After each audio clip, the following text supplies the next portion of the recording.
খ্রিস্টান সম্প্রদায়ের একজন সম্মানিত নারী, তিনি স্পষ্ট করে বলেছেন যে আমরা আশ্বস্ত হয়েছি যে জামাতের আমির শরিয়া আইন প্রতিষ্ঠা করবেন না, এই ওয়াদা তিনি করেছেন। এই জন্য আমরা যেহেতু ইবাদতের রাজনীতি করি, আমরা আমাদের নেতা কর্মীদের সাথে প্রতারণা করতে পারি না।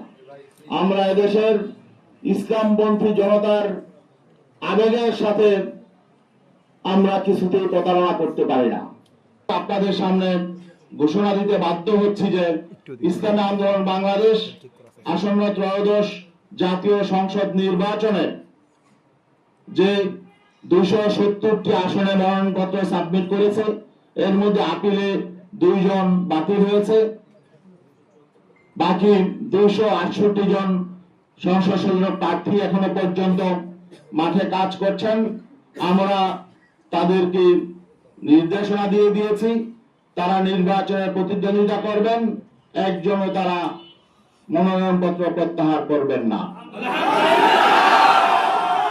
আমরা জানি সামনে আমাদের পথ চলা হয়তো মসৃণ নাও হতে পারে, কারণ আমরা ক্ষমতার রাজনীতি আমরা সেভাবে করি না। আমাদের মূল লক্ষ্য ইসলামকে আমরা আগে রাখি, আমরা নীতি আদর্শের রাজনীতি করি।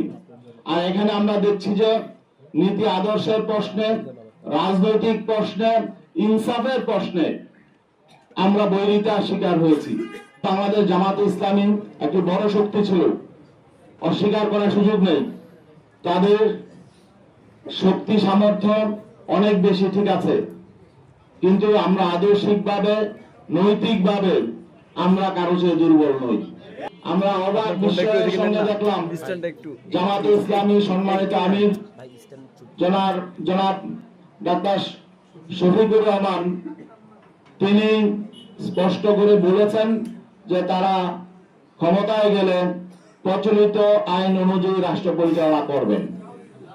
এবং তিনি যে খ্রিস্টান সম্প্রদায়ের প্রতিনিধির সঙ্গে কথা বলছিলেন, সেই খ্রিস্টান সম্প্রদায়ের একজন সম্মানিত নারী, তিনি স্পষ্ট করে বলেছেন যে আমরা আশ্বস্ত হয়েছি যে জামাতের আমির শরিয়া আইন প্রতিষ্ঠা করবেন না, এই ওয়াদা তিনি করেছেন। এই জন্য আমি আশ্বস্ত হয়েছি। তো এখন বাকি এই বিষয়টা যখন আমরা জানতে পারলাম, তখন আমরা স্পষ্ট হয়ে গেলাম যে আমরা যে লক্ষ্য নিয়ে চলছি সেই লক্ষ্য অর্জিত হবে না। কারণ আজকে যখন রাষ্ট্র ক্ষমতা যাওয়ার মতো একটা পরিস্থিতি তৈরি হয়েছে, এখন যারা প্রধান শক্তি তারাই যদি ইসলামের সুমহানী আদর্শ থেকে ভিন্ন দিকে চলে যায়, তারা যদি ইসলামী আইনের প্রতি তাদের আস্থা না থাকে, তাহলে আমরা যে কর্মী সমর্থক নিয়ে সারা দেশে ইসলামের পক্ষে কাজ করে যাচ্ছি, এই স্বপ্নই থেকে যাবে। এবং আজকে আমরা অবাক বিস্ময়ের সাথে লক্ষ্য করছি, জামাত ইসলামী বাংলাদেশের সারা দেশে লক্ষ লক্ষ কর্মী সমর্থক আছেন। আমরা জানি বাংলাদেশ জামাত ইসলামী তাদের জন্মের পর থেকে একটা মৌলিক স্লোগান ছিল যে আল্লাহর আইন চাই, সৎ লোকের শাসন চাই। এখন যখন ক্ষমতায় যাওয়ার মতো অবস্থা তৈরি হয়েছে, তখন তারা আল্লাহর আইন থেকে সরে গেলেন।